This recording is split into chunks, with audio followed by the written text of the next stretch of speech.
সত্য বলতে ভালোবাসা কল্পনাতেই সুন্দর হয়। কিছু কিছু প্রিয় জিনিস না পাওয়াই ভালো। একতরফা ভালোবাসা ও অপূর্ণতার মাঝেই বেঁচে থাকে হাজার বছর। আসলে অর্থের শূন্যতার চেয়ে আমাকে বেশি কাঁদিয়েছিল তোমার শূন্যতা। তোমার অভাব। তোমাকে হারানোর পর এখন আর কষ্ট হয় না, আফসোসও করি না, কারণ যেই মানুষটা জেনে শুনে কষ্ট দেয় সেই কখনো কিভাবে সত্যকারের ভালোবাসা আর সুখ দিতে পারে। আমার ভালোবাসা একতরফা ভালোবাসা ছিল তো, তাই তুমি যতক্ষণ না অবহেলা করছো ততক্ষণ আমার কাছে ভালোবাসার অর্থগুলোই ছিল সুন্দর।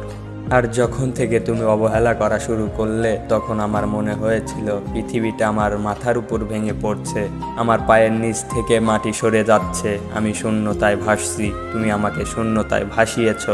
আমি অভিশাপ দিচ্ছি না, একদিন ঠিকই আমার শূন্যতা অনুভব করবে, আমার কথা মনে করে কাঁদবে, নিজেকে প্রচণ্ড একা মনে করবে, অসহায় মনে করে কাঁদবে।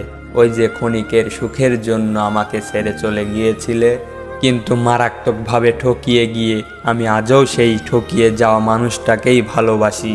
সে হয়তো জানে না, আর কোনোদিনও জানবেও না, তাকে আমি কতটা ভালোবাসি। আহা মায়া।